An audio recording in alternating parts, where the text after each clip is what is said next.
understand that all these kids today love these things called video games, but exactly how would you go about creating a video game about moi? I mean, have you seen me? I'm me. I'm pretty awesome. I have so many superpowers. Well, some may argue too many. Too much for the game developers, obviously. I mean, look at Batman over there. His only superpower is slightly above average human intelligence. Oh, you, Superman. But yeah, exactly how would you go about creating a perfect or great Superman game? I mean, with everything I've got, I'm practically my own cheat code.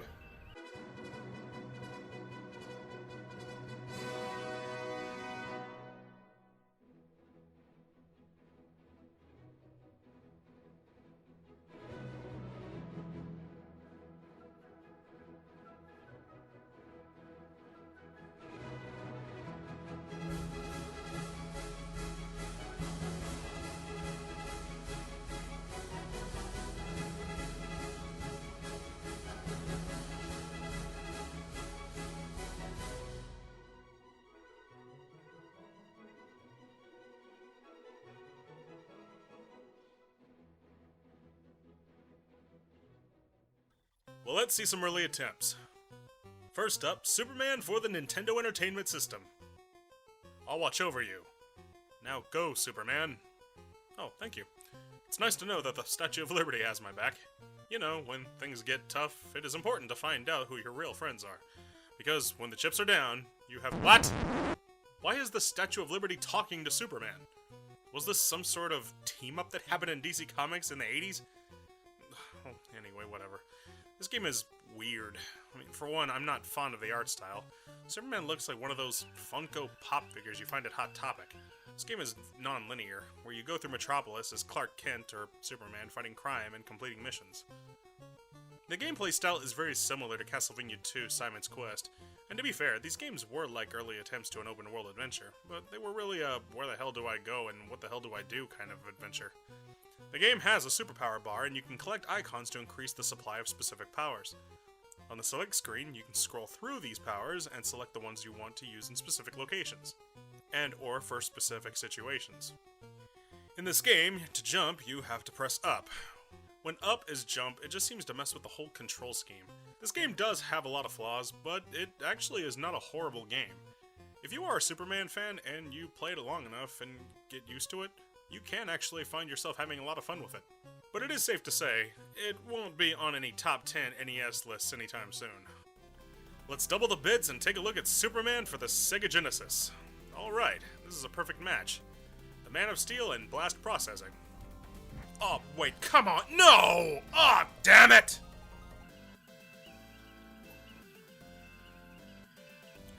Ugh, alright, to be honest, this game, as a game, is okay.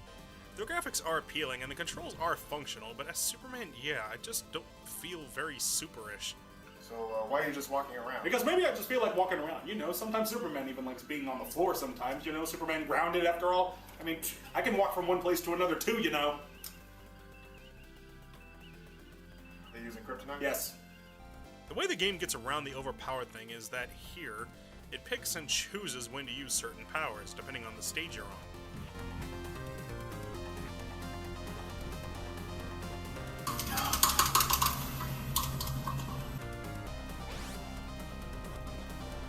Oh, God. Finally. Was he using magic? Yes. Overall, the presentation is good, and the music is pretty outstanding, but it is a game that would have been better if it wasn't a Superman game. If it featured another superhero, or was an original creation all its own, it would at least have been easier to stomach. And Well, there you have it. Here's a game where I get killed by a rock. Well, that's enough of that. So, next game. Will this one be any good to give me that Superman experience that matches the real thing? I sure hope so. this is the Death and Return of Superman for the Sega Genesis and the Super Nintendo, based on the infamous storyline where I bit the dust. What? I got better. This game is a Final Fight style brawler, and it is very satisfying.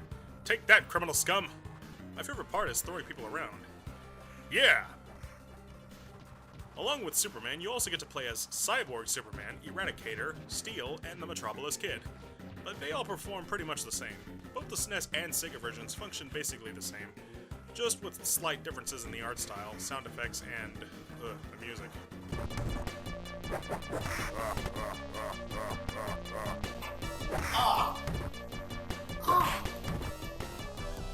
One noticeable flaw this game has is that the hit detection is a little off.